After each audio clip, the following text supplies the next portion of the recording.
Good morning students. तो हम लोग 5 टाइप ऑफ क्लासिफिकेशन देख रहे थे लिविंग ऑर्गेनिज्म का, जिसमें फर्स्ट क्लास में हम लोग लास्ट क्लास में हम लोग ये मोनेरा के बारे में पढ़ लिए थे। आज हम लोग प्रोटिस्टा के बारे में डिस्कस करेंगे।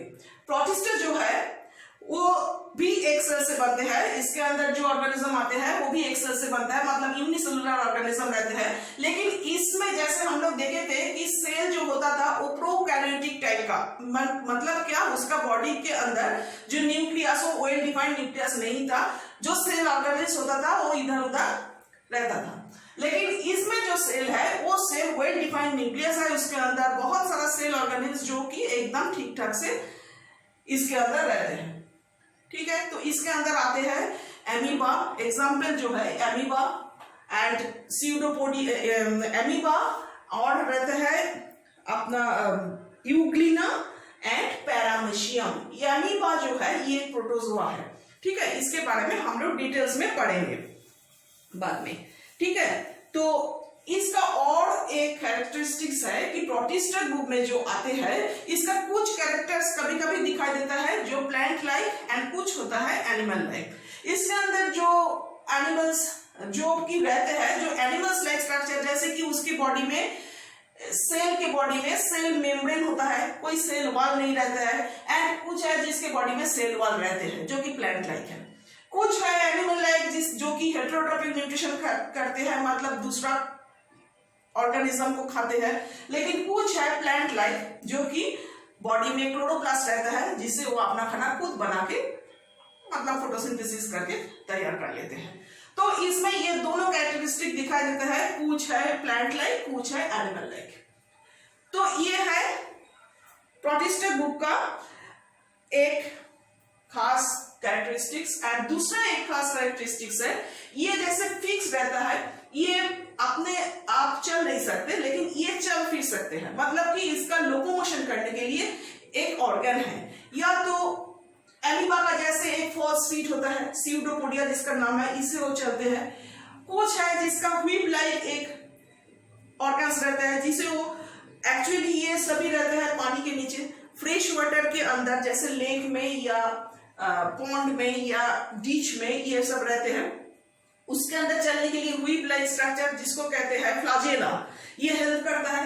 एंड कुछ है जिसका बॉडी में सीलिया रहता है। सीलिया मतलब कुछ अलग स्ट्रक्चर सारा बॉडी के आसपास में पूरा साइड सराउंडिंग करके रहते हैं, जिसको सीलिया कहता है। वो भी चलने में मदद करता है, पानी के नीचे तैरने में मदद करता है। ठीक है, तो ये है इसका खास कैरेक्टरिस्टिक्स।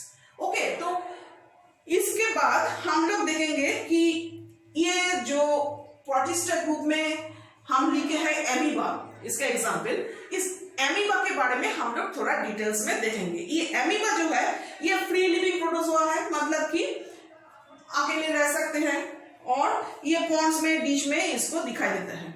इसका लोकोमोशन का बात करें तो जैसे कि बोले, ये जो एमीबा है इसका कोई शेप नहीं है, ये अपना शेप बदल सकता है। मानिए कि ये एमीबा है, एमीबा का इसके अंदर न्यूक्लियस है एंड आसपास में बाकी सब सेल ऑर्गेनिल्स है। इसका बॉडी का एक पोर्शन वो आगे की तरफ कर सकते हैं, मतलब कि ये पोर्शन थोड़ा आगे की तरफ ला सकते हैं।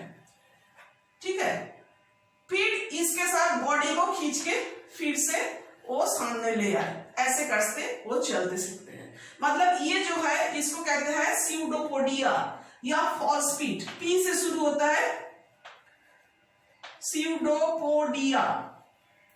ये है स्यूडोपोडिया जिसको फॉल्स फीट भी कहते हैं। ऐसे ही अमीबा एक जगह से दूसरी जगह मूव करते हैं पानी के नीचे, और फॉल्स फीट से चलते हैं और स्यूडोपोडिया से चलते हैं अमीबा। सो ऐसे ही जब कोई भी ऑर्गेनिज्म चलते हैं तो उसको कहते हैं amoeboid movement. This type of movement is known as amoeboid movement. Okay, जैसे कि एमीबा चलते हैं। नेक्स्ट, इसका मोड ऑफ न्यूट्रिशन, ऐसे ये मूवमेंट करता है। नेक्स्ट, इसका mode of nutrition. Mode of nutrition मतलब खाना कैसे खाते हैं। खाना ये हेटेरोट्रोपिक है क्योंकि इसकी बॉडी में कोई क्लोरोप्लास्ट नहीं रहते हैं। इसके बॉडी में वो जो स्यूडोपोडिया है उसको आगे जब करते हैं, उसके सामने मानिए कि कोई अंडर वाटर जो भी कुछ एनिमल्स रहता है वो सामने आ गए जो कि वो खाना चाहते हैं, तो उसको पकड़ लेते हैं। पकड़ के इसकी बॉडी के अंदर से ही कुछ सिक्रीशन होते हैं, एंजाइम, जो कि उस खाना को डाइजेस्ट करते हैं। ठीक है, तो आसपास का एनवायरनमेंट में जो भी उसको मिलते हैं वो उसको पकड़ के खा लेते हैं। तो इसको कहते हैं होलोजोइक मोड ऑफ न्यूट्रिशन। इसको कहते हैं होलोजोइक मोड ऑफ न्यूट्रिशन, जो कि एमीबा करते हैं। ठीक है, नेक्स्ट है रिस्पिरेशन। होलोजोइक न्यूट्रिशन आप लोग उस पिक्चर के नीचे लिख लीजिएगा, होलोजोइक न्यूट्रिशन। जो पिक्चर हम ड्रॉ किए थे उसके नीचे होलोजोइक न्यूट्रिशन लिखना पड़ेगा। नेक्स्ट है इसका रेस्पिरेशन। रेस्पिरेशन करने के लिए इसका कोई अलग से ऑर्गन नहीं है। इसका बॉडी जो है ये एनिमल्स लाइक बॉडी है। एनिमल्स का सेल के ऊपर में जैसे एक सेल मेम्ब्रेन रहता है, जो कि बहुत ही पतला सा प्लाज्मा मेम्ब्रेन या सेल मेम्ब्रेन, उसे पानी के नीचे पानी से डिसॉल्व होके जो ऑक्सीजन रहता है वो अंदर चले जाते हैं डिफ्यूजन प्रोसेस से, और अंदर में फूड जो उसका रहता है उसमें से एनर्जी निकाल के, जो कि रेस्पिरेशन का प्रोसेस है नॉर्मल, उसमें से कार्बन डाइऑक्साइड तैयार करता है और फिर से डिफ्यूजन होके कार्बन डाइऑक्साइड वाटर में चले आते हैं। तो ऐसे इसका रेस्पिरेशन चलते हैं पानी के नीचे डिसॉल्व ऑक्सीजन से एंड डिफ्यूजन प्रोसेस से अपना स्किन से। नेक्स्ट है इसका एक्सक्रीशन। एक्सक्रीशन मतलब जैसे कि इसकी बॉडी के अंदर लाइफ प्रोसेस चलते हैं तो एक्सक्रीटरी प्रोडक्ट भी तैयार होता है। तो इसका जो एक्सक्रीटरी प्रोडक्ट है वो है मेन जो है इसका एक्सक्रीटरी प्रोडक्ट है वो है एमोनिया एंड कार्बन डाइऑक्साइड। जैसे कि एमोनिया वो बॉडी से हम बोले हैं कि वो डिफ्यूज करके निकाल देते हैं एनवायरनमेंट में, ऐसे एमोनिया जो है उसका बॉडी से वो भी डिफ्यूज करके एनवायरनमेंट में निकाल देते हैं। उसकी वो बॉडी में क्या होता है, एक होल में उसका बॉडी में देखिएगा बहुत सारा डॉट डॉट हम ड्रॉ किए है, वो सारा उसका बॉडी में कुछ ऑर्गेनल्स है, कुछ वैक्यूल रहता है। एक वैक्यूल में वो अपना वेस्ट मटेरियल जो है वो जमा करके रखते हैं, जिसको कहते हैं कॉन्ट्रैक्टाइल वैक्यूल।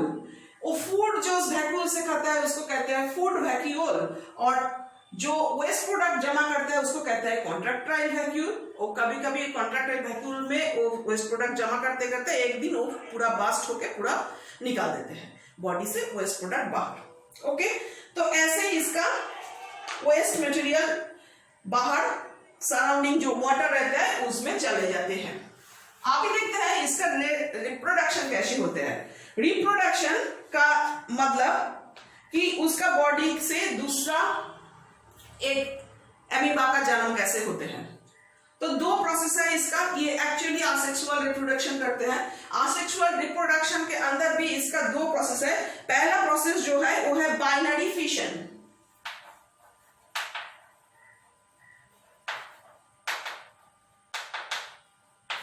बाइनरी फिशन जो है, बाइनरी फिशन से क्या होते हैं, बाइनरी फिशन से उसका बॉडी में एक न्यूक्लियस जो है, मानिए कि ये उसका बॉडी का स्ट्रक्चर है। एमीबा का कोई बॉडी का शेप नहीं होता, अपना शेप वो बदल सकते हैं। ठीक है, तो पहला जो एमीबा है, एमीबा का बॉडी में एक न्यूक्लियस होता है, फिर धीरे धीरे ये न्यूक्लियस बड़े होते हैं। बड़े होते होते एक दिन देखा जाता है कि न्यूक्लियस धीरे धीरे दोनों हो रहा है, और दोनों दो न्यूक्लियस में डिवाइड हो रहा है, और धीरे धीरे उसका न्यूक्लियोप्लाज्म दोनों डिवाइड हो गए एंड न्यूक्लियर मेम्ब्रेन भी दोनों के ऊपर चले गए। मतलब कि एक बॉडी के अंदर दो न्यूक्लियस हो गए। ठीक है, ऐसे दो न्यूक्लियस हो गए। फिर क्या हुआ, इसका जो साइटोप्लाज्म है ये धीरे धीरे ऐसे ही होने लगे। ठीक है, एक के अंदर एक न्यूक्लियस, दूसरे के अंदर ये भी डिवाइड होने लगे एंड अलग से दो न्यूक्लियर मेम्ब्रेन तैयार होके फिर दो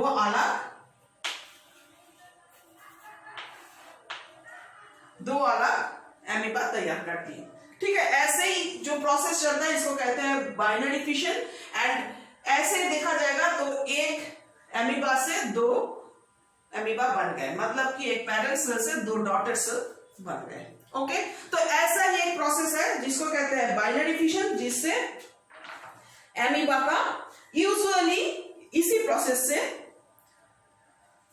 उसका रिप्रोडक्शन होते हैं। लेकिन कभी कभी बाहर का एनवायरनमेंट उसका अगर ठीक नहीं रहता, एनवायरनमेंट अगर अनफेवरेबल बन जाते हैं तो उसका मल्टीपल फिशन होते हैं। मल्टीपल फिशन के मतलब मानिए कि ये अमीबा का बॉडी था, इस अमीबा का बॉडी में क्या होता है, जब भी बाहर में मतलब उसका एनवायरनमेंट अगर ठीक नहीं लगता तो वो उसका बॉडी के ऊपर वाला जो हिस्सा है, मतलब कि बाहर वाला जो वॉल है, इसको वो थोड़ा सा बदल कर थोड़ा सा हार्ड कवरिंग के अंदर चले जाते हैं। इसका ऊपर वाला कवरिंग हार्ड हो जाता है और वो सिस्ट तैयार कर लेते हैं, जिसको कहते हैं सिस्ट वॉल। अभी सिस्ट वॉल तैयार हो गया, ये है सिस्ट वॉल। सिस्ट वॉल तैयार कर लेता है कब, जब बाहर का एनवायरनमेंट का पोजीशन ठीक नहीं है, अनफेवरेबल कंडीशन ऑफ नेचर होगा या उसका जो वाटर में रहता है उसका में कोई प्रॉब्लम आए तो वो ऐसे ही एक वॉल तैयार कर लेते हैं अपने चारपास में, जो कि हार्ड होता है। उसका तो न्यूक्लियर मेम्ब्रेन रहता है, यूजुअली हार्ड कवरिंग नहीं रहता है, लेकिन अनफेवरेबल कंडीशन में वो ऐसा करते हैं। तब क्या होता है, इसके अंदर ये जो न्यूक्लियस है वो 1 से 2, 2 से 4 होते होते बहुत सारा न्यूक्लियस तैयार कर लेते हैं। ऐसे ही बहुत सारा पहले न्यूक्लियस तैयार कर लेते हैं, फिर इसके अंदर उसके अंदर एक साइटोप्लाज्म भी उसके अंदर चले आते हैं। ठीक है, बहुत सारा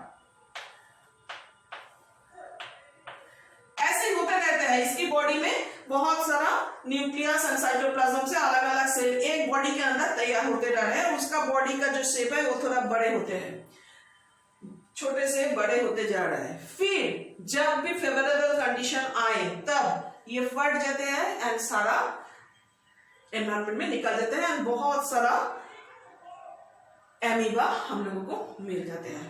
तो इसको this process is known as multiple fission and only in unfavourable condition these amoeba do this type of reproduction. Okay, so all about amoeba is this. Now you have to draw the pictures and learn the chapter. Okay, next day हम लोग kingdom fungi के बारे में देखेंगे. Okay, bye.